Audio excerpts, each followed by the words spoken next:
degree program of the Ateneo de Manila University and the University for Peace in Costa Rica.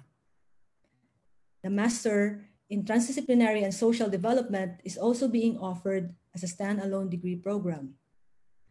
I am Zarina Saloma Akpedonu, a professor at the Department of Sociology and Anthropology, and I teach SocDev 201.3. Thank you for joining us in this morning's conversations on COVID-19, birthed concepts and theories in social development. We are joined by graduate students, faculty, as well as the interested public. Please use the chat function on the right side of your screen for questions and comments related to the webinar at any time. And please state your name and affiliation with your comments and questions. In today's webinar format, we shall begin with a lecture, which will be followed by an interview to be run like a conversation. So let me now introduce our resource speakers. I'm very pleased to introduce to you Mario J. Aguja, or Mayong, who is a professor at the Department of Sociology of the Mindanao State University, or MSU General Santos City. He holds a PhD in International Cooperation Studies from Nagoya University, an MA in Sociology from the University of the Philippines in Diliman, and an AB in Sociology from MSU General Santos City. He took up graduate studies in comparative economics culture with specialization in international economics and development studies at Sophia University. Mayong is currently the president of the Philippine Sociological Society, and this is a circle from where I know Mayong. But the hats he wears are many. In the mass movement, he is a street parliamentarian, and he was also the Secretary General of the Inter-Parliamentary Forum on Security Sector Governance in Southeast Asia. He was a member of the House of Representatives of the Philippine Congress from 2002 to 2007, and currently a member of the independent decommissioning body that oversees the decommissioning of combatants and weapons of the Moro Islamic Liberation Front. Now, let me also introduce a dear colleague at the Ateneo. Dr. Enrique Nino Leviste is an associate professor at the Department of Sociology and Anthropology of the Ateneo de Manila University. He is also the director of the Institute of Philippine Culture and editor of the Philippine Sociological Review. He earned his PhD in sociology from the National University of Singapore and was a recipient of the Ananda Raja Prize for Best PhD Thesis in Sociology. He has taught undergraduate and graduate sociology courses in the Philippines and Singapore, and was a volunteer social studies teacher at the Lumad Bakwit School, a school for displaced indigenous peoples. Sociology of education and political sociology comprise his scholarly interest. His work has been published in cross-cultural case studies of teaching controversial issues, pathways and challenges to democratic citizenship education, Teacher's College Record, and the Philippine Sociological Review. So at this point, may I now ask you to join me in welcoming our speaker, Dr. Mario Aguja. Thank you very much, Dr. Akpidono, for inviting me to join in your class, and of course with Dr. Leviste. May my greetings of peace to all of you. Assalamu alaikum. I think there are a lot of Japanese students involved. Ohayo gozaimasu, wadika, and minglaba, and selamat pagi. It's interesting how we go through with the world today because we continue to interact with each other and learn from each other. I thank Ateneo for inviting me to share with you based on some of the reflections based on the theory I've read and the experiences I went through on the very question of development and the question of peace. And probably using COVID as a very good example for all of us to ponder on the very question of development. may I just share with you a little PowerPoint that I prepared? I hope the organizers will not mind.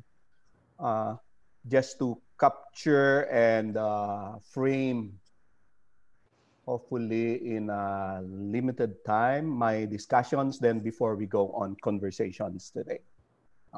As I was informed by Dr. Saloma that this an international discussion with students coming from different experiences. What could I do is probably to share the experiences that I have been through, and probably taking root also from the Philippine experience, but also in the Southeast Asian region, and engage you in a conversation later as we walk through with the issue of development. While we have general theories on development, the application of these theories are always dependent on the situations on the ground. That's why we always say that development students, at the end of the day, what you learn, you go back to your roots. You go back to people, because the meaning of development is nothing unless people are there. But as a sociologist, let me bring you to the little world we have in sociology. We are in a field that always believe, and rightly so, that we are all social beings, and all social beings, we live in a socially imagined life. We could not imagine life as mere individuals, but rather we imagine life as individuals in relation to others always. You probably have heard the traditional saying we have that no man is an island. People cannot survive by themselves unless they are with others. Or the saying, tell me who your friends are, and I'll tell you who you are. Who you are is a reflection of the society or the group where you are coming from. And we as individuals have all the potentials. In fact, Karl Marx spent his early days basically looking at the human potentials and what limits the blooming of human potentials. And Marx should have told us that through labor, which means our interaction with nature, anything outside of us, to produce goods or products or services or relationships, we develop our humanness. But again, that is the young Marx. The old Marx would always tell us that the social structures, especially the structure of capitalism, destroyed that humanness in us, and therefore limits the development of potentials of people. We live in a web of social life. The way we introduce ourselves, we always make reference to our families. That's why we use the family name. When we introduce ourselves, we tell people where we are coming from, whether we are Filipino, whether we are Cebuano, whether we are Japanese, because we are part of those society. We introduce also, when we introduce ourselves, we also introduce the religion that we have sometimes, or the school where we came from, like in your case, or the general communities we are coming from, coming from Tokyo, coming from Thailand or Jakarta, or the profession we are in, development workers and others that you are doing. We don't generally introduce ourselves, our own just being a person, vital statistics, your weight, we don't. Generally, we introduce ourselves in relation to the social groups where we are coming from. And in the social groups we are coming from, there are rules, there are expectations, there are obligations, there are awards, and there are punishments as well. Because to be part of the group is to communicate with a group and to share that what we call commonness, that brings us common. And therefore, while we are individual shaped by time, by the respective groups that we are part of. And that makes our life what we are today. And I think the issue of development, therefore, depends. What happens to the individual depends on the social relations or in the web of social relation we are in. Therefore, it's important to investigate how our conditions affect actually our relations with others affect ourselves, because at the end of the day, we cannot isolate ourselves from others. And given that one, we basically have, before I go, then we go to the question of we are in a crisis. Of course, COVID is just one of the triggers of a crisis. It is an epidemiological trigger of the crisis. But it could be any other thing. At the end of the day, it's the same. We are in crisis. It might have been caused by an earthquake. It might have been caused by a natural phenomenon, or it might have been caused by conflict. So how do we exactly define a crisis? Whatever the trigger is. From a sociological point of view, because of these social relations that we have, we imbibe in ourselves what we call values. Now, determines what is important to us. And therefore, what we do is always determined by the concept of values. And sometimes it's either the normative one. It means to say, because we are taught we should do it, then we do it regularly. Or because on certain moral grounds. That, this is not just about being important. This is also a moral question for many of us. Is this the right thing? So all those values shape ourselves and the way we interact with people every day, and the way we do things, and the way things becomes good for us or that makes us happy, because these things are aligned with aligned with the values that we've learned. No. So those values are very, very important, in our daily understanding of others and ourselves.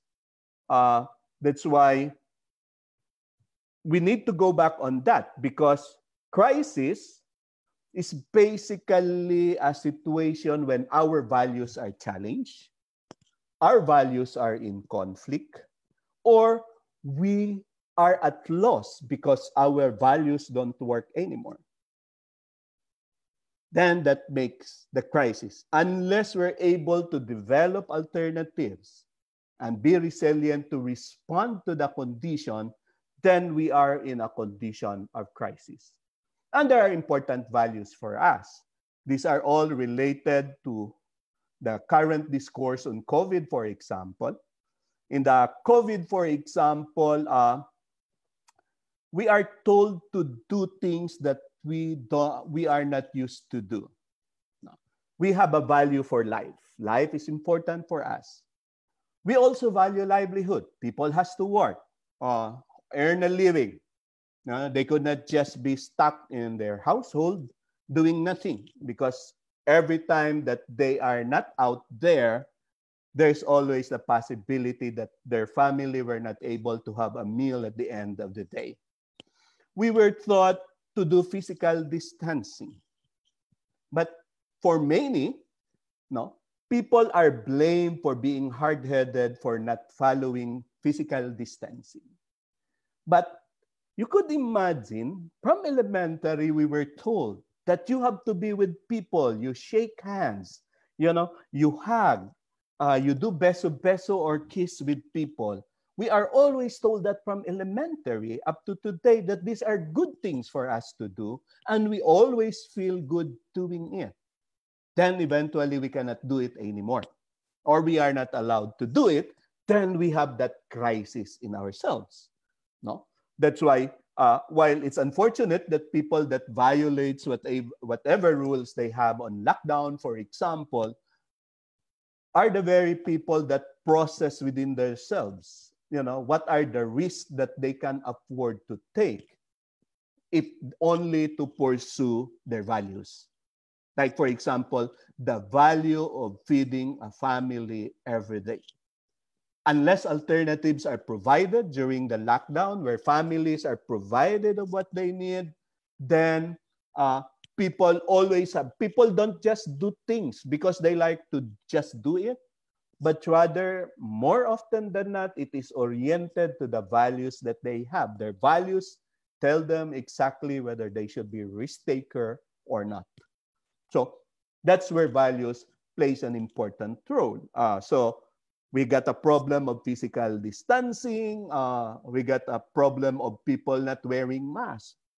I'm sure it's also true from the communities where you came from that people don't even, some people, if not some, many people did not even have the experience of wearing the mask, no, the face mask. You go to indigenous communities, these are strange things. No? Then suddenly, when they go down, they were asked to wear a mask. One, they do not know why we need a mask. Second, you see a lot of people don't even use the mask properly, and we don't blame them because it's not part of our values, of what is considered important to us. It's probably different in the case of a Japanese society, where in Japan, it's common to have a mask. You know, every time you're sneezing, it becomes standard operating procedure that somebody wears a mask. But in many societies where we live, mask is a strange, wearing a mask is a strange thing, as well as availability of masks, especially at the height of the crisis, is nowhere to be found. And yet people are blamed for not following the rules. That's very unfortunate. So there are many things, people are not allowed to go to church. So we close all the churches. But many people have lived through the years, every week, every Sunday to go to church. The feeling of freedom and peace is there. I could not imagine how do you say and offer your sign of peace during the Mass when you are doing it online or where you are having your Mass on radio. Because faith, religion is not just about faith. It is also a community of faithfuls. It is where the rituals and practices responds to needs of individuals on a regular basis. So given that, the crisis is basically epidemiological in nature, but our response to the crisis developed a further crisis. In fact, one of the things that the crisis caused by COVID opened up was basically the social fault line that we have in our society. For many communities, you will see how different is life during the lockdown, during COVID, for people who have better lives, a better social class, and for those who have to live on a day-to-day basis just for their family to survive. I think the crisis have highlighted that one. For a family that has jobs, that has a good home, that has all the resources, living during the lockdown seemed to be tolerable. You can live in your air-conditioned house for the whole day, have access to the internet, go to Netflix, and go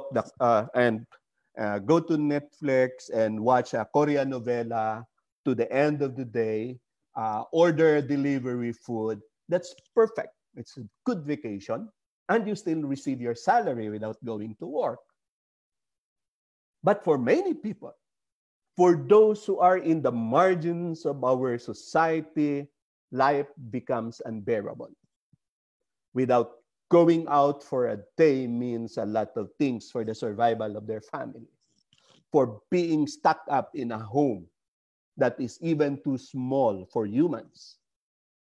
No, the mausoleum of the rich, for example, are in fact better than many of the houses of people, for example, in informal settlements. So staying at home for the whole day is an unbearable thing. And people were not even allowed to, if you happen to be going through an informal settlement, people go home, enter inside their house either to eat, but sometimes they even eat outside, or people go inside their house just to sleep. Because generally, all the things that they do in life is done in the streets or in open spaces in the communities, because what we call home cannot just provide that necessary space for individuals or for any families. So that's a lot of horrible things. This is notwithstanding that for the Filipinos, the favorite TV station of the massa who broadcast freely available to the poor had been shut down, and they had been deprived of whatever little entertainment that they could have during the time of the lockdown and the time of the crisis. So these are fundamental things that has not been considered in our response to the crisis. We were told, for example, I think there was a very good example that for those who are familiar with the Philippines, for example, the local government of Cebu had been saying, you can probably go tubig, steam inhalation that might probably help you, and many people did. Despite whatever scientific evidence to the contrary. Why? Many of our people will die without seeing a doctor, so you don't tell them how it is to avail of medical attention from a doctor or a hospital. What they know, based on their lived experiences, all these traditional healing and others work for their own interest. And that is the only experience that they have probably in life. So we could not judge people, for being so hard-headed, not following rules and etc. Because at the first place, we have not entered into the lived experiences of people and used those lived experiences to empower people so that they will be able to engage in our effort to protect our communities. So how did we respond generally to COVID? In general, what we did first and immediately the moment we learned that it happened in China, in Wuhan, then we deglobalized.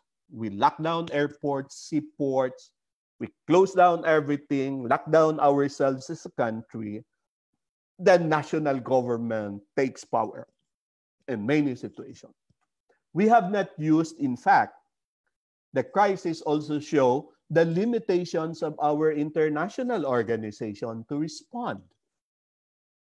The United Nations, the WHO, the European Union, the ASEAN were not able to mobilize themselves and collectively work together to find a solution to the problem.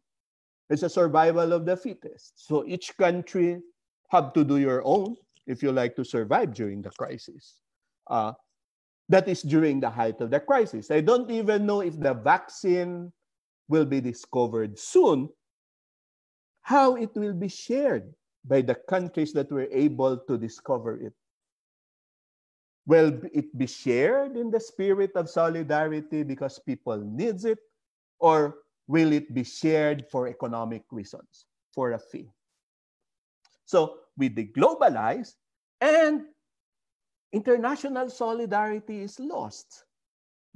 We cannot even send easily now, for example, if we want to provide assistance to people in Africa who had been affected by the crisis, you cannot easily do that. Mechanisms are not working. United Nations agencies generally halt their work, and the movements of those goods become so difficult. So while we hate globalization for its inability to develop our humanness, globalization remains an open arena for global solidarity because it was neoliberal globalization that has been dominant today, but globalization as a concept of people moving and goods and services had been there through the years. Then other one is basically at the national level, governments centralize themselves. This is, I think, for those who are involved in development work, for those involved in the development work, we always say that, the more we decentralize government, the more we touch down with people, the more we listen to people, the more people participates in process and other processes in their communities, the better it is for the people, the better it is for development. But through laws, for example, the national government took over of almost everything in determining who will lock down, what to do during the lockdown, and other things. That's why in many communities, there were complaints, so many complaints, for example, from local government units and local authorities that they were not given the opportunity actually to shape how to effectively respond to the crisis. Because at the end of the day, this is their communities. But suddenly, there was a commanding height of the central government and people were not given opportunity to participate. No.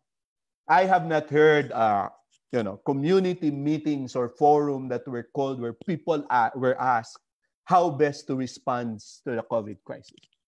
So at the end of the day, what we know is instructions were broadcast. You cannot do this, you cannot do this, you cannot do that, without even rationalizing it to people why they should or could not do it. And that explains why you have violations. Violations not because people just like to oppose the rules, but violations because it has not, those instructions are not synced or delivered in relation to the lived experiences of our communities. Third, we securitize our response. I'm not sure. Every time we have a crisis, we basically securitize it. It means to say we mobilize the security forces, the armed forces, the police. But at the same time, we even use the logic and jargon that they have. Lockdown, checkpoints, person under investigation. These are very martial concepts. While I have nothing against generally with people in the security service, but what I have, they are trained in a different way and not on a conditions like this. They might have been trained in counterinsurgency, for example. They might have been trained to do law and order. But this issue is not a law and order issue. This is a social issue, and therefore, the more important that we should start mobilizing people and find collectively what are the solutions based on the nature of their communities. We have not done that one. We have securitized it. We had the Marshall Plan, everything that has been militarized. While the military might have logistics, but it doesn't mean that they have that ability to run all these things. It saddens me to see an armored tank, stationed in a community because there's a lockdown. There could have been a better way of doing it. So how do we call all this crisis? They don't call it a COVID crisis. They call it a war on COVID. It's a war. No? And I say, okay. So in the concept of war, the rule is always just to eliminate the enemy. And unfortunately now, we know the enemy, and we also know how to eliminate COVID. To eliminate COVID is to have a vaccine. But without that vaccine now, how do you go through with a crisis? You need the people in there. In many of our lives, in many crises of our communities, we mobilize people, we mobilize groups. In this case, only the security sector was mobilized. In fact, we stretched them. I talked with many of them. They're not happy. They tell us that, they've been on duties, risking themselves, leaving their families, stretching themselves too much because there were very few of them. And yet we have not mobilized organizations and groups in the communities that perfectly deliver results in the past. I could only imagine of religious groups, for example, the women's group in the community, the civil society groups who had been there in the community. I don't think that there is nothing that they could do to help. Because if you talk to them, exactly they know how to contribute to ease the crisis for many of our people, but at the same time, without endangering public health. So that's a problem with securitization, because we always think in terms of war. And in terms of war, we always look at the mighty, and community organizations and groups are not always considered the mighty ones. But at the end of the day, when you go down to communities, they know better, these people and these organizations, because our communities had been with these groups for the longest time. And there is really high level of trust. So we miss the opportunity for social mobilization to respond to the crisis. Third, this crisis is based on fear. People were threatened that if we don't do this, if we don't do that, then we might as well just die. And, it's a pandemic. Fully agree. But where is science in there? Because in many of the policies we did, we don't find any logic based on a scientific perspective. Look at now. In the case of the Philippines, for example, we had a lockdown when the number of infection was very low. In fact, in my city, we're happy to say that during the lockdown, we did not have an infection. And yet, we lifted all the lockdowns because the economy was suffering, the people's needs were not responded. We opened up the lockdown at the height of the infection. Where is logic there? Then of so many things that we do on the ground, while we lock down an entire city, where in fact we could just lock down an entire street, So, and yet fear was used. And in fact, we were told at certain point, if you don't follow the rules, then the police could just shut you down. So there's a problem with fear. While it's understandable that we have to make people understand the fear, but people cannot live with their fears every day. There must be a scientific or a logical basis for our fears. Then it's where people act effectively. Then many of our policies, unfortunately, are gender blind. Not only gender, but, this is blind for those who are with problems in our society. We have not taken care, for example, of the needs of women, especially elderly women. You don't see it in any plans,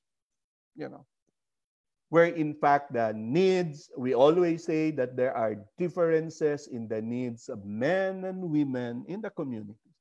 I still have to see, for example, during the lockdown, you might have received packages, food packs, etc., and other things. This has been a discourse with us in the humanitarian communities here in Mindanao, that we said that, we have to factor in whatever packages we deliver to communities, the needs of women, from hygiene and sanitation things and other things that are specifically needed by women, which during the lockdown, it might not be available in any stores where they could buy. Like, for example, sanitary napkins. Those were not factored in many of the construction of policies, and therefore further marginalize or make life more difficult for many of our women in the community. Then for those in the peace building, the other lens that we could use is basically the lens of human security. If you like to measure all our responses, whether these are in the human security, freedom from want and freedom from fear. How this initiative respond to that? For using a peace building lens, where we talk of positive peace and negative peace, does it eliminate violent conflict, but at the same time, does it contribute to the issue of social justice? For now, Using these lenses may give us a good opportunity to go through what went wrong with what we are doing with COVID-19 and in general with development. Because at the end of the day, community should be, while crisis may emerge anytime, our response to the crisis should help people deal with the crisis. In many instances today, our responses to the crisis does not help people to deal with a crisis. It brings unimaginable sufferings to many people. I could imagine that we had a lockdown, for example, in our community. On the first day of the lockdown, late in the afternoon, there was a guy who passed by in front of our gate. And the guy was asking, "Sir, could we ask for a kilo of rice?" And I said, "Why?" He said, "Because I cannot go to work today." And he said, "If I don't earn today, then there's nothing to feed for my family." How many families are in that kind of situation in the different communities that we work with? And what we have given them an assistance for after a month, after a week. That's not even enough to fill in the regular minimum needs of these communities and families.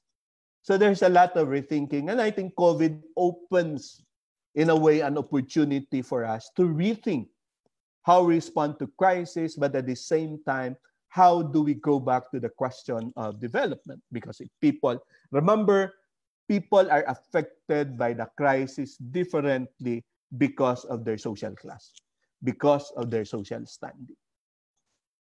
So, what is our possible journey then?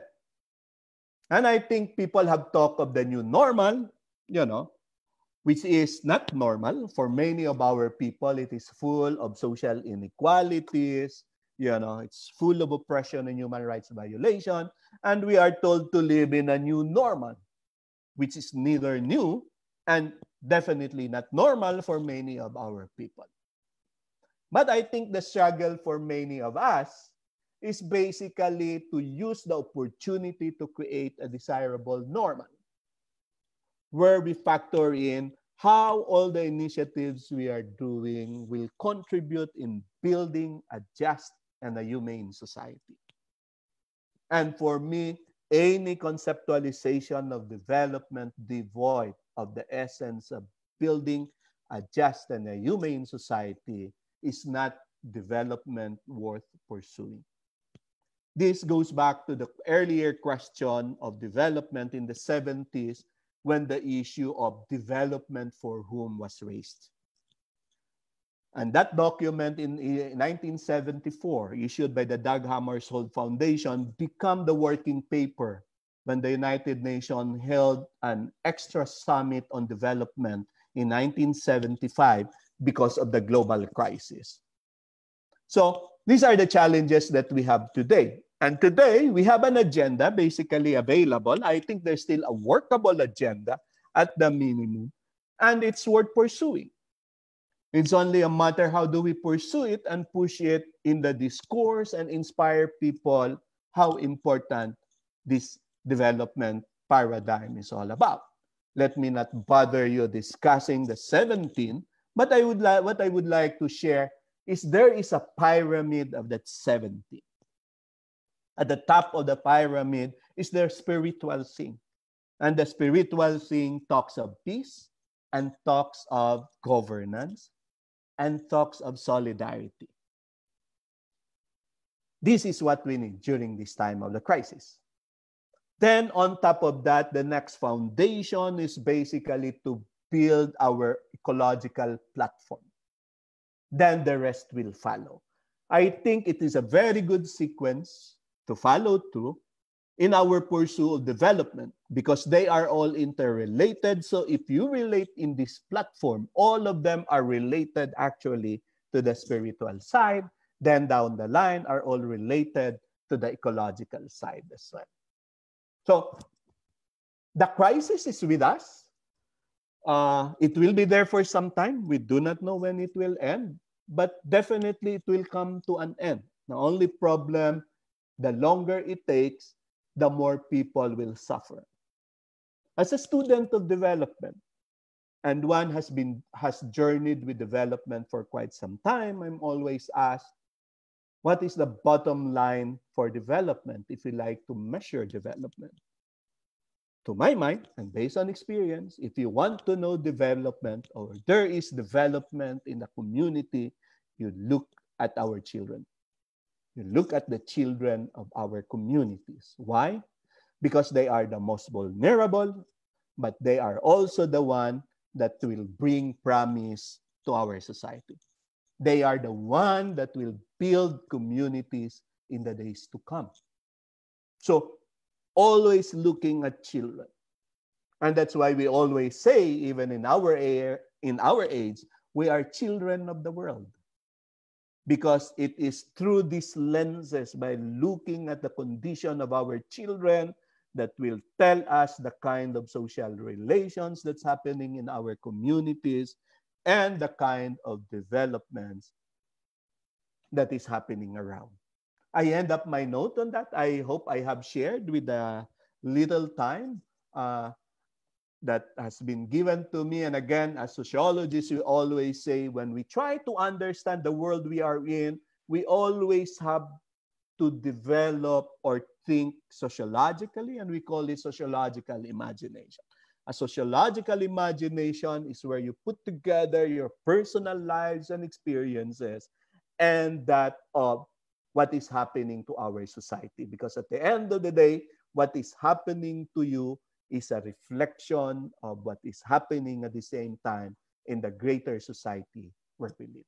I end up on that note. Thank you very much, and I'll be glad to join again this conversation with Nino and with you. Thank you very much. Alaikum masalam.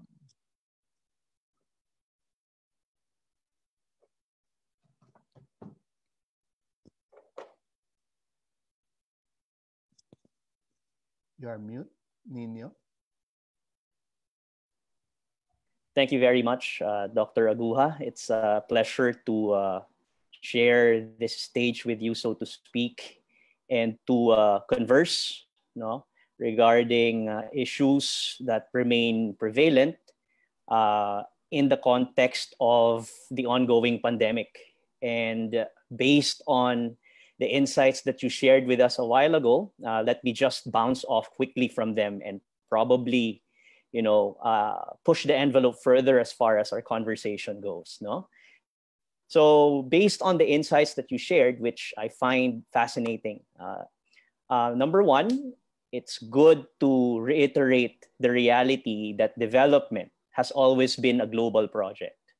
And if I were to relate that to your closing statement a while ago, that as sociologists, we often attempt to exercise or to use our sociological imagination to see things in a more nuanced and more milieu-sensitive way, I guess that would be an apt starting point as far as our conversation goes, because as far as development is concerned, development has somehow connected us regardless of our cultural differences and regardless of our social class distinctions and whatnot.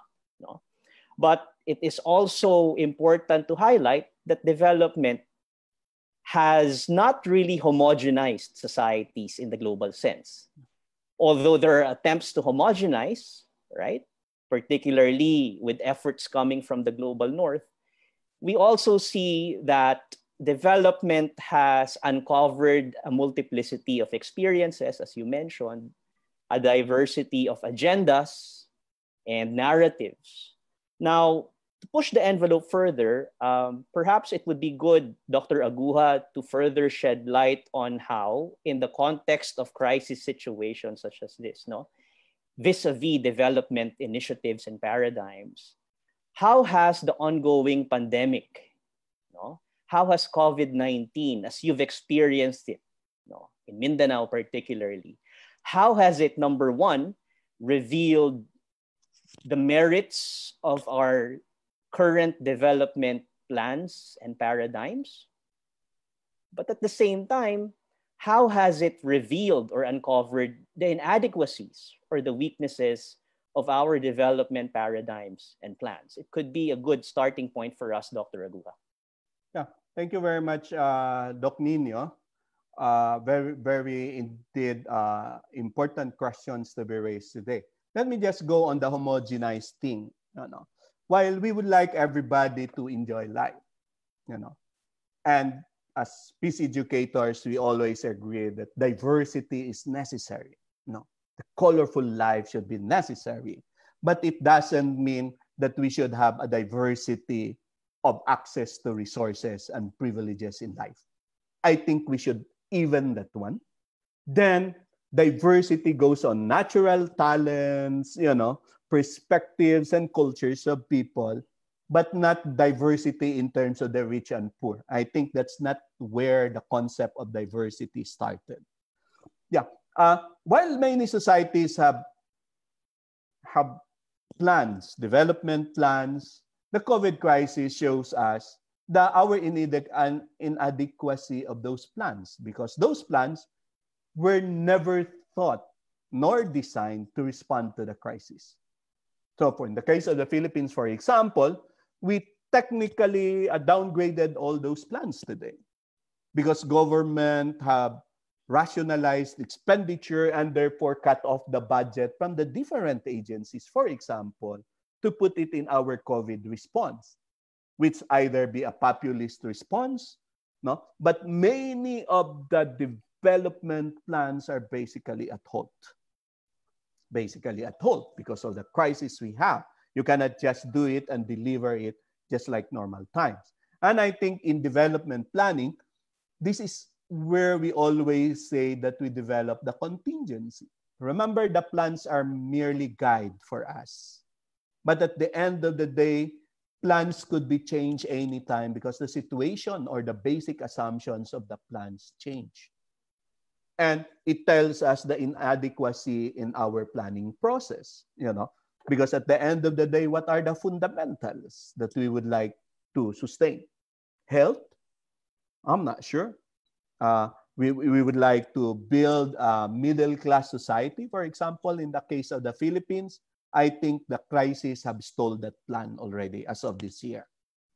And not only this year, but in the coming year, because you have not collected taxes, people did not have jobs, no one's paying, or very few are paying taxes, including business, then it means to say you don't have enough money to do your development work next year. And I think for all of those who are in this discourse is to look, what does it mean next year?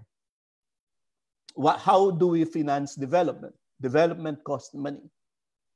And I think there is now again a propensity to do borrowing.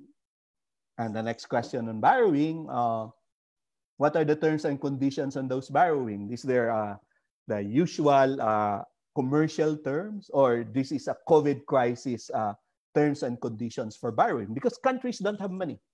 They spend already for COVID, or even if they have not spent on COVID, they have not, business is not running, therefore there are no taxes that we expect that we can use for next year.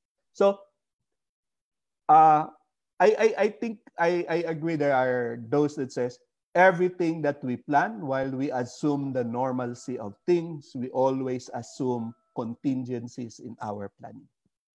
Thank you. Okay. Thank you, Dr. Aguja. I think there are two points that merit reiteration from what you said. Very important, very poignant, if I may. Number one, you mentioned that it is important that our plans are grounded on everyday realities, and that these everyday realities further reflect the diversity of situations or conditions we find ourselves in. And hence, contingencies are important. So you emphasize on that quite eloquently. Number two, it's also important to point out, as you mentioned, moving forward, that these plans have to be flexible enough to accommodate situations that further heighten uncertainties. And you mentioned this in your presentation a while ago.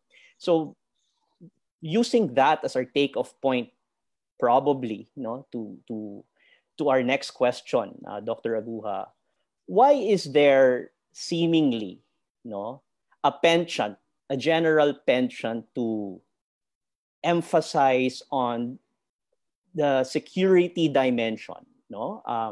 Not to diminish the importance of security, because personally, I believe that there are two crucial values for human existence. No, freedom is one, no, freedom to assert, freedom to do what you like, but at the same time, security, which is certainty, no, freedom from, insecurity and freedom from uncertainty. That's why you need security. But why is there, in your opinion, and based on your experience, why is there a penchant or a tendency to emphasize on the security dimension, knowing for a fact, as you mentioned, that there are other aspects of the pandemic that have to be addressed? Yeah, thank you very much, Nino. It's really a very interesting thing to ponder on. I may not have the complete answer to that, but initially now what I say, this is all product of machismo. Strong men, strong guys who like to be in control with things. Because if you look now, many of the effective initiatives against COVID were done basically by women leaders who has that nurturing mind, that thinks of communities of people rather than thinking of war. But in many countries where you have leaders who are so macho, you have Trump, you have our own and other countries, then the tendency is always to show that power of the men. And the power of the men are often identified is through the barrel of the gun. Then it's where your security forces gets into the picture. Could you just imagine if all the people, for example, running the government or the task force on COVID and whatever countries you're coming from are dominated by women, there might have been a big difference in the approach. Because I think that default thinking was always a nurturing one as a mother, thinking of the needs of women, for example, why we can empathize with women, as part of the global movement and solidarity with women. It's still, we cannot assume the womenness that women have. And that is what is necessary for this particular thing. That's why we give praise, for example, women leaders in the world that were able to do respectable programs, despite hardship in dealing with COVID. So it's a sense of machismo. Minsan yabang, gustong pakita na, hindi, eto yan, I am in command of things, rather than to show empathy and sympathy to the different kinds of people, to the victims, and to our different communities. That could be the initial thesis that I could develop, Nino. I think research will probably help us on that in the coming days, but I think it's a food for thought. But there are many narratives in many of our communities, how different, the difference that women always make not on regular conditions, especially on difficult conditions. Thank you. Okay. Well said, Dr. Aguha. And in line with that, since you mentioned the role of government, you tangentially touched on the role of government.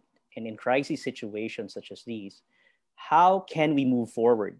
How can governments evolve? Or do you think they are ready to evolve as far as addressing in a rather multidisciplinary or multidimensional way this pandemic?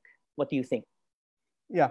Talking of government, as a citizen in any countries, we always give government authority. There are people of authority. There are institutions of authority. Because we give them authority, because at the same time, we give them mandates. When they do the mandates, we allow them to go on with the authority undisturbed. Like in the case of the Philippines, when you go back to the Philippine Constitution, it says in the preambular part, to build a society to build a government that shall embody our ideals, to build a just and a humane society. So we give them the mandate. Do it, build a just and humane society, we will not interrupt with you. But when government fails to perform the mandate, our social contract with them, I think the option for government is really to go back to the people and ask how exactly we can navigate in this crisis. No one has the monopoly of knowledge. We all agree with that. But at the end of the day, whether we had the right knowledge or we don't have the right knowledge, our decision has impact on the very lives of people down there. Then I think it's worth asking people down there, what do they think? How best we could navigate if government is run out of idea exactly how to go about it. Then I think in the development work, time and again, we go back again to the concept of good governance. And sa akin kasi ninyo, good governance, maraming elements, no? But there is one fundamental element of good governance that without it, you don't call it good governance. And that is participation. Without participation, no one knows what's going on. So there's no transparency. Because there's no participation, there's no rule of law. So all the pillars of governance will collapse without participation.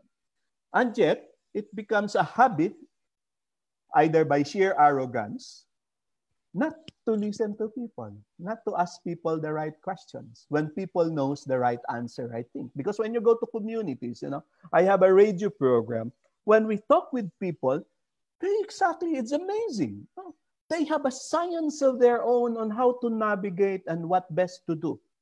They could tell you different ways of doing a mask, a face mask, because it's not available, that still feel safe about it. So we have not capitalized on that. And I think time and again is to tell government, participation is necessary because it's only through participation that we will be able to evolve strategies that respond to the specific needs of our different communities. Yeah. Thank you. Thank you, Dr. Aguha. So you mentioned participation. So at this juncture, let's make this conversation, shall we say, more participative. And we call on Dr. Saloma Akpedunu once again and extend the conversation to our participants, not the students, and to our viewers. We would be happy to communicate or to answer concerns or questions or clarifications that you might have. Thank you.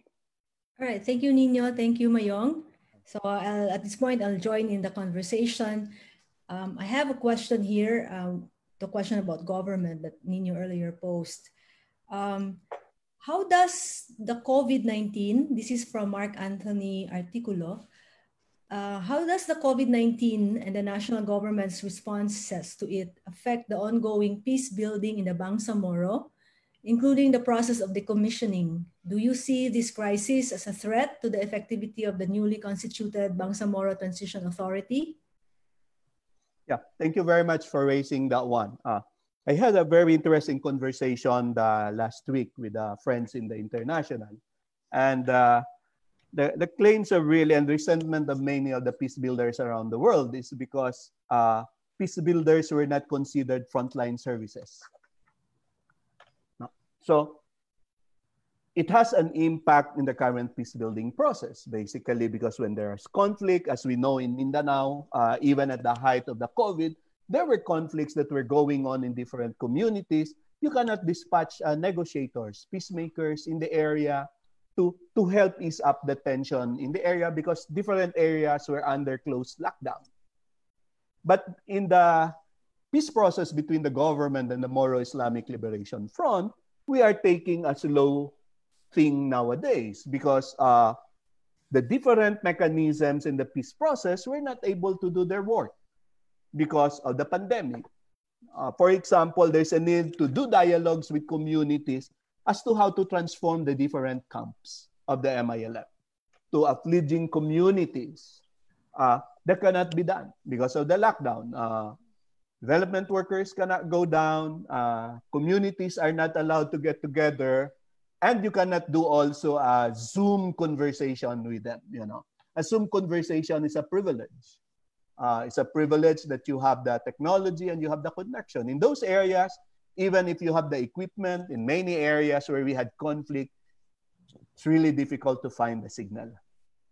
So that now delays the entire process. Good for us that we have already second one phase of the decommissioning just at the first week of March. We are actually to start the second phase of the decommissioning, but we cannot do it. Because in the decommissioning, you gather combatants, communities, then just no way of doing it. So the impact of it, what has been promised under the peace agreement are not fully delivered in the different communities. It's being delayed because you cannot do activities down there. And hopefully that when condition gets better, we can find options, it can resume. And I assume hopefully that money will still be there to finance it. No? Because if you remember, the government through the Bayanihan Law slashed the funding of all government agencies by 30%. And the president declared publicly that we don't have money. We have to look for money. And peace processes requires money. So that's one. So what does it mean? It means for now that it might delay the entire process. What we are trying to catch up is we're able to close the agreement, the closing of the agreement before the 2022 elections. But now nobody is certain and how to start it again, how to do the works in the different communities of the MILF and to bring development work, which is part of the agreement, remains uncertain as to today.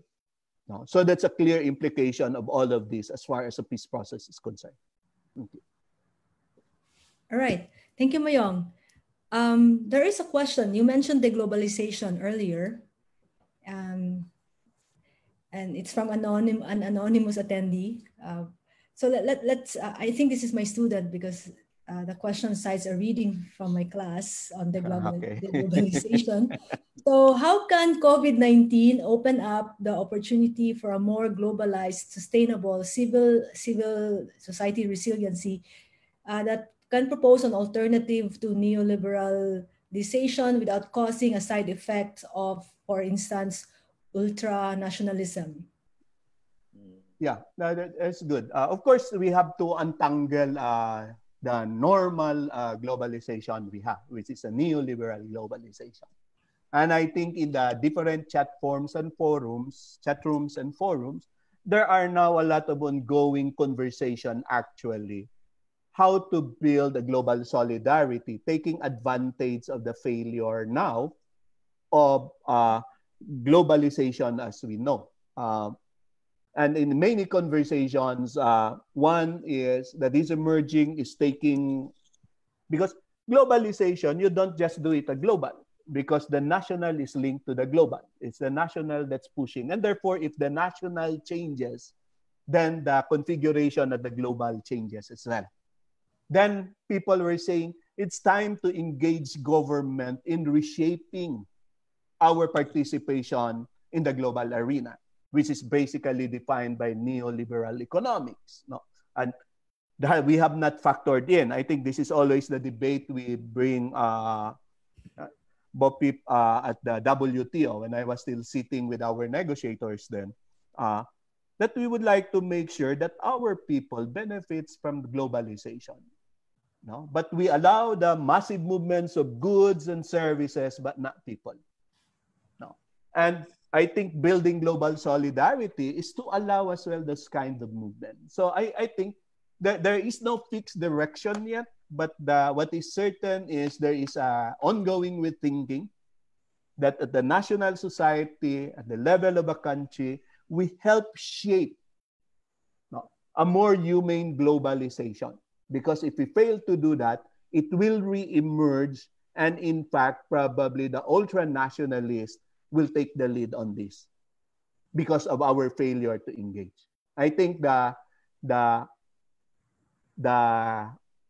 word in there is we should engage the globalization, not only on the international, but actually at the local, trying to shape it as well. Thank you. All right. Thank you for explaining that point. You made an earlier point about people focusing on people, and our concepts, meanings, definitions of development have evolved from economic understanding of development to the social understandings of development. Now I have a question from Duong Dang. This is a question regarding the SDG pyramid. And since all of our lives and economies depend on natural resources and natural cycle, if we prioritize social related goals over ecological goals, is there a possibility that we might sacrifice nature to address human short-term needs and in the end break the natural boundaries and cause collapse for all? Should we instead safeguard nature and follow its rules and take care of the people at the same time with equal attention? Yeah, thank you very much. Well, I agree that it should be an equal attention because nature does not exist without humans. We develop the frame. But at the same time, humans are nothing when nature is not there. That's why when we go back to the concept of labor, at least that was developed during the time in the 18th and 19th century, especially by Marx, that we interact with nature for us to develop our humanness. We cannot just develop our humanness by just interacting with people. But people are part of nature in the greater conceptualization of Marx. And that includes the water, the air, so that we produce things that would be both beneficial. So I think when we talk of social relations, all these social relations are at the same time shaped by forces of nature. And it's important that we factor in that one, that, the duality of existence of humans, that humans are not there without nature, but nature are also depend on human, either in the sense of meaning of what is nature, but at the same time, in the sense of protecting nature, because without it, our survival will be a big problem. Yeah, thank you. All right. Okay. That's a good point to make. We always emphasize the human, we always emphasize the social, which is indeed, of course, very much ignored in the discussion of development. But I think we also have to look at the ecology, we have to look at the humility of objects and space. They don't say anything, and yet they affect our lives. So thank you for that point. Just to add, I think my bias is always to emphasize the value and importance of labor. Because it's where you put all these things in perspective. You labor for love, you labor for relationships, you labor for survival. It's all in labor. And therefore in labor, it's always interacting with things in nature. Because everything in nature has its own potentials, but it is only through the work of labor that we'll be able to maximize that potential and our own potential. Pero nawala kasi yung konsepto ng labor eh. Trabaho lang. No. When the meaning is deeper than that actually. It is deeper indeed if we go back to Marx. The source of all value is our labor power, the labor. All right. But yeah, that labor connects very well to the idea and our interest in class on biographic navigation, the personal and social navigation. So that's very sociological from C. Wright Mills. Sociological imagination. That's right. So we have a question from Cecile Angela Ilagan. I find it was talking about you being a representative. So are there a former representative? Are there mechanisms in place to compel congressional representatives to aptly represent the needs of their constituents and penalize them if they do the opposite? How can participation in governance be actively practiced? Yeah, how we wish it could easily be that. But, this has been part of our political culture for the longest time. And this is actually our our greatest struggle, at least for the Filipinos, that today we have an elite democracy. It is a democracy that is reserved for the contestation of the elites. The poor people, those in the laylayan of our society, the chance of winning in the political battle remains to be very, very minimal in this country. Why? Because culturally, no, it starts a long years with the Spaniards. You know, when the Spaniards developed the elite class, the Principalia, you know, it all started being the host of, sorry, I'm not so Catholic. Hermano Mayor, for example, during fiesta, it gives prestige to people for a certain group that could only have that. And that prestige develop in the psyche of our political leaders, many of our political leaders, is to get power for the sake of power and enjoying it for themselves. And the Americans, when they came, they developed a political system that is generally reserved for the elite in this country. And again, power was not used, or power is not to be taken for the service of the many, but for the interests of the political clans and families. So up to today, that is the kind of politics we have today. And therefore, many of these politicians we have don't have accountabilities. You know? And it's very difficult to account with them. And the problem, when these things had been there for the longest time, you know, it develops in the mind of our people that this is the normal thing. It develops a sense of normalcy. And especially when people are not only poor, but when people develop the culture of poverty because they had been in that situation for the longest time, then these things becomes normal, you know, and therefore changing it becomes very, very difficult. And I think it's where the discourse always in the literature that says that we need to develop a middle class.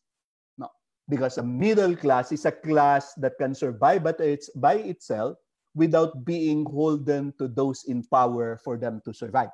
But when the relationship of people and those in power are direct, it means a lot to survival, then questioning those in power becomes a very, very difficult endeavor. And it's where the question of development gets into the picture. That we try to develop people so that they can free themselves. They have the freedom with dignity to assert themselves. And what this development is all about. Of course, people need not be middle class to do that, but that requires a lot, based on experience, that requires a lot of organizing work. No? That requires a lot of learning and practicing, for example, the pedagogy of the oppressed of Paulo Freire, to free people from that kind of oppression that they have lived in themselves. And that's a lot of work for us to do. So it could work at different levels. So while we do organizing in the communities, we push at the same time that the basics for people are improved in the community, health, education. No? We're not asking too much. No? We're not actually asking too much. These are basic. If education is provided, health is provided, and hopefully livelihood for people, then people start to develop themselves, then develop that critical thinking of engaging our political leaders. But for now, who cares? Politicians don't care with the voters because they know anyway at the end of the day, I can use my power, I can use my money, and can I always guarantee myself to win in an election with, in spite and despite of the masses. That's always our political problem in this country. And I think in many countries in Southeast Asia also. Okay. Well, okay. Thank you, Mayong. So for both you, for you and Nino, there's a question about where you end despite of this the quality of our political participation. So on participation and civil society, what do you think of the civil society in general, at large, in relation to the response and the current political developments?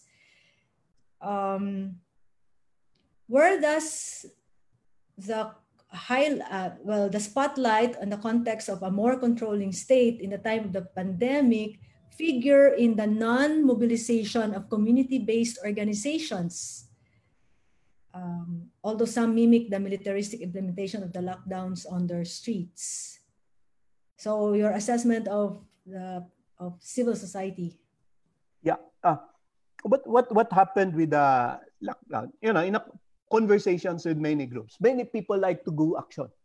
Especially of providing assistance for people that were directly affected by the lockdown economically. Don't have jobs, food, for example, and other things. The only problem is they themselves have imbibed also that fear and caution, and knowing that there is a lockdown, that you are not essential. So you cannot move. There's very little they can do. No? Of course, there are those that are able to send masks, for example. But civil society in many of our communities can do more, because what they think is more than the mask. There was one group that I know of in the local that really pushed hard and find ways to deliver food packs, for example, to different poor communities. And this coming from trade unions. No? Because they know that when you are a tricycle driver, you are a vendor of a balut out there, you could imagine what life is for these people. And they were able to do that, but it was a very difficult one. Generating the resources was difficult, the buying things, and packing it off. But at the same time, delivering it has to be discreet. And I think that affected many of our civil society. So there's still a need for civil society to do regrouping, because many of us, I think, in civil society have also missed this contingency planning thing. What to do in times of crisis, because the way we operate, many civil societies operate on normal times, so-called normal times. But in abnormal times, then that lessens our flexibility to engage. It was only lately that there were consolidations of civil society and engagement, because in the midst of the pandemic, there was the passage of the anti-terror law. That civil society thinks we have to do and develop creative ways for social action. And I think we saw the creative ways of social action, but it's not yet done at many communities, because many communities, the thinking of civil society and even church is basically how to provide the basic assistance to many of our people. That's a primary concern as of today. Thank you. I think Bo Peep, if I may add, if I may bounce off from Dr. Aguha's insights, I think what the ongoing pandemic also uncovered is the diversity of responses that we get from secondary associations, more collectively known as civil society. And hence, conceptually, it will be a problem to think of civil society as a monolith. We see diversities in responses, we see diversity in terms of advocacies, and that's always a welcome development. But it is also, shall we say, problematic to treat civil society as if it has a single historical trajectory. Historically, we've seen civil society groups that have harbored anti-democratic tendencies. And so it would be good, or this is an opportunity for us as we are grappling and trying to address crisis situations. This is a good opportunity for us to revisit probably how civil society groups operate, what their roles or functions in societies are. And it would also be good to observe how civil society groups, secondary associations, respond in a rather multidimensional way. To give you an example, perhaps, since Dr. Aguha mentioned women as a vulnerable group, a relatively vulnerable group that somehow has not been given attention as far as vis-a-vis this pandemic is concerned. And I think a good example would be the Lunas Collective, how Lunas Collective as a civil society arm, no, or a secondary association attempts to address issues of domestic violence, particularly during the time of COVID-19, because studies show how domestic violence has intensified amidst, this crisis situation. So basically, the bottom line is to treat civil society as heterogeneous. No? It basically shows you how plural agendas are as far as development goes. It shows you how the narratives are diverse, and it shows you how projects are likewise multifarious. Yeah. Just one point, Nino, and both people like to share. No, there's always a problem when the crisis lengthens itself. No, we are used to political crisis in this country. We are used to economic crisis. The only problem after those crises have been there for longest time, it has an impact to people. The problem I have to grapple with regularly in many discourses on social issues is not only how we dissect the issue, but how do we offer hope to people? Because seemingly there is now a crisis of hope. People have resigned, and many communities have already resigned, and they just believe, the only solution we have is patronage politics. So where is hope? And I think that's very, very important in the social construction of what we intend today. We offer hope to people because it is their number one enemy. And people say, there's nothing we can do because it's a national government, this is government, etc. We are powerless, and etc. It's not just offering the discourse of conscientization of Paulo Freire. But at the same time, in our discourses, we offer hope because it's our number one enemy for many people in our community. They had been stuck for this situation for the longest time. So the longer it takes, the lesser people are hopeful that through the exercise of their own individual powers, through collectives, they will be able to shepherd a very ideal society or a better society that we'd like to do.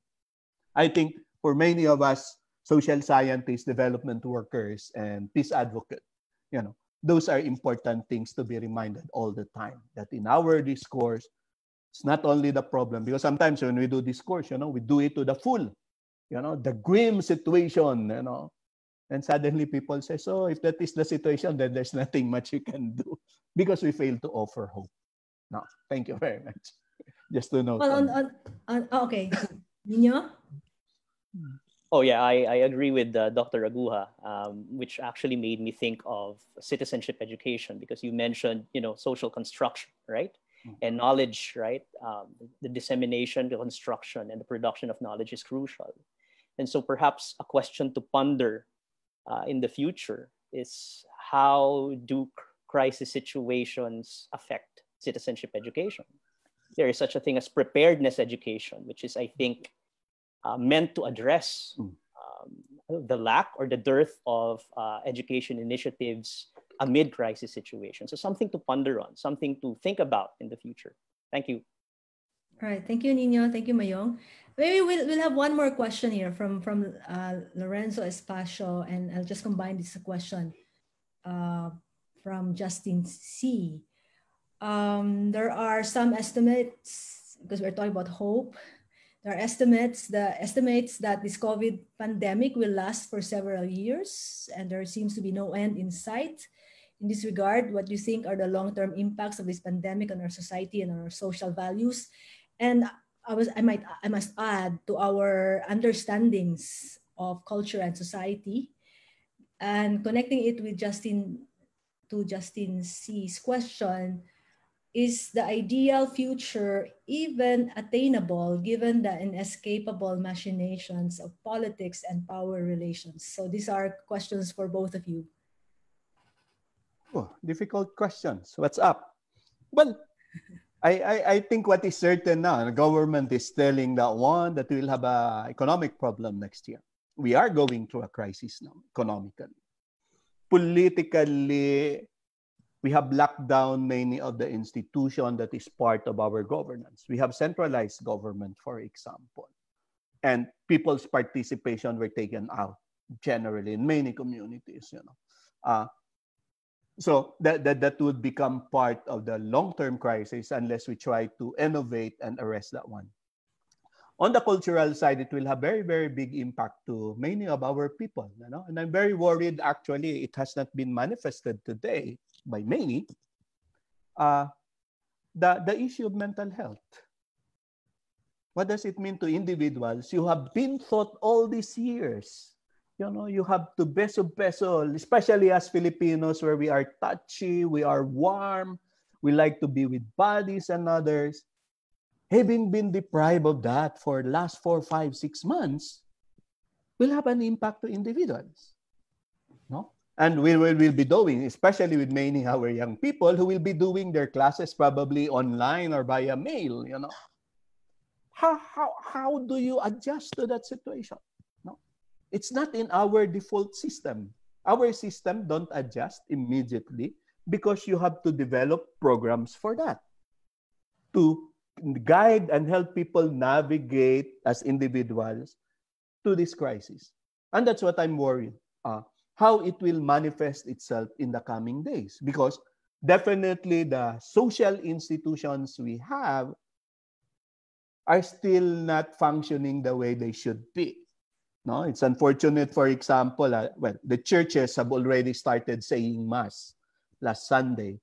But, there's always the fear that the police and others are there and watching them up, But for many people, it's a big relief that finally they can go through the Mass.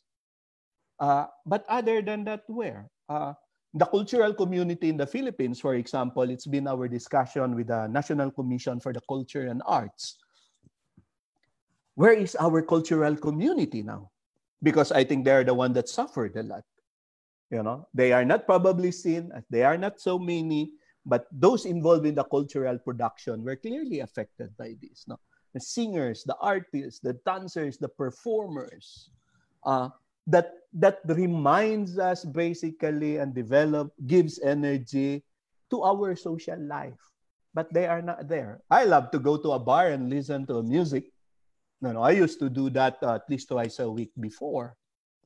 But now, I have not done that probably for the last 3 or 4 months. No, because the bar closed.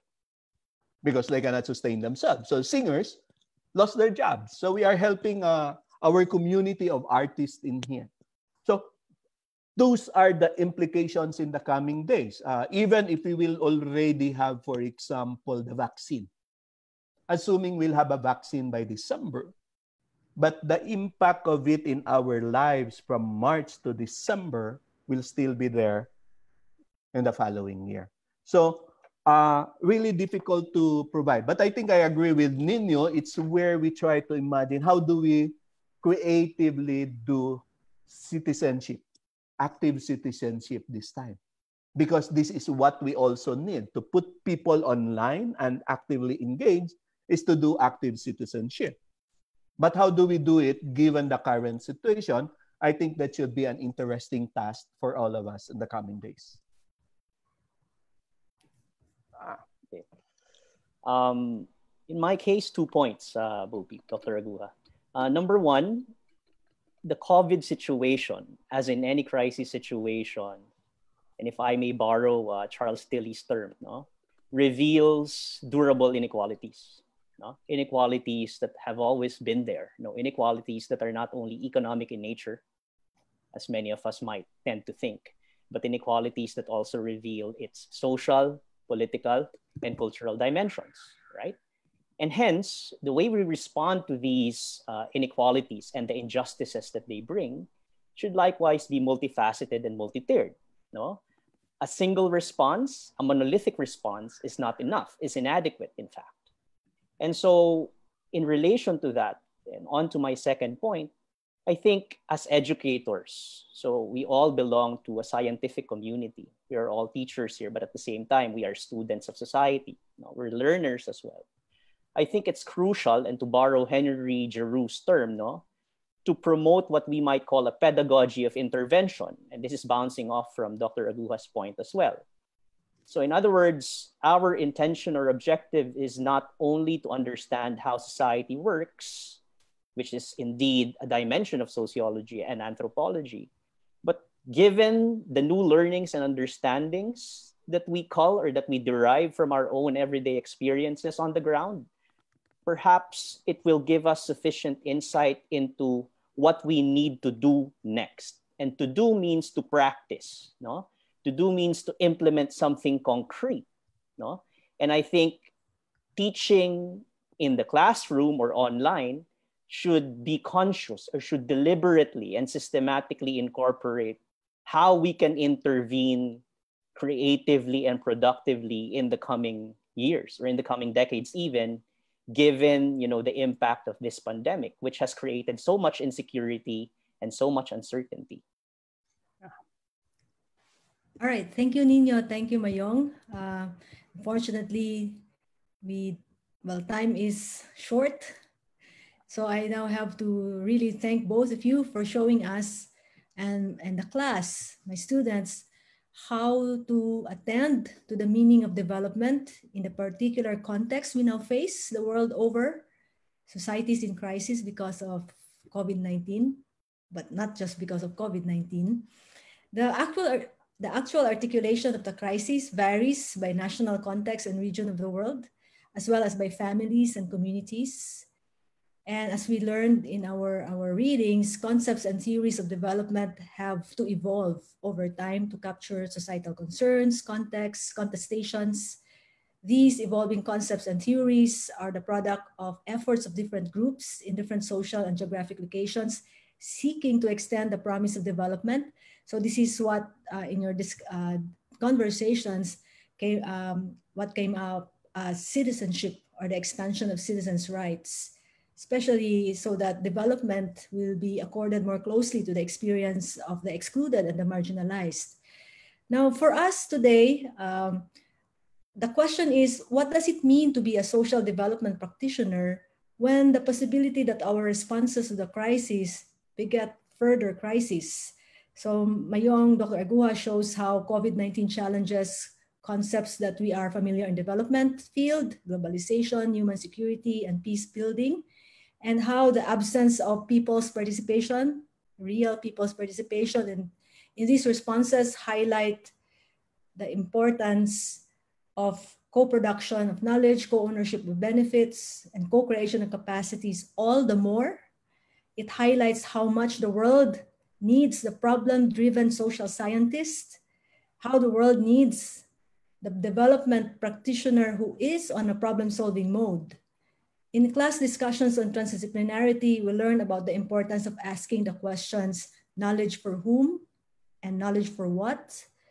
And from Michael Burawoy, we find some answers via his 4 types of knowledge. But policy knowledge, professional knowledge, critical knowledge, and public knowledge, and how in times of crisis, we might benefit from relying on public knowledge, which is the dialogue between the scholar and the non-academic public. And in the case of development work, the dialogue between the social development actor and their partners around societal goals and means for achieving these goals. So the crisis is an opportunity to abandon practices that did not work and to adopt new ways that hopefully would work. So we end with hope here. So thank you, Mayong, for spending your morning with us and the community at the Ateneo. Thank you also for Nino for being the conversation partner that Mayong needs to discuss changes and ways we can make our concepts and theories more apt to the situation. So I am Zarina Saloma Akpedonu of the Department of Sociology and Anthropology. Again, thank you very much for joining us, and we hope to see you again in our future activities. Goodbye, everyone. Thank you.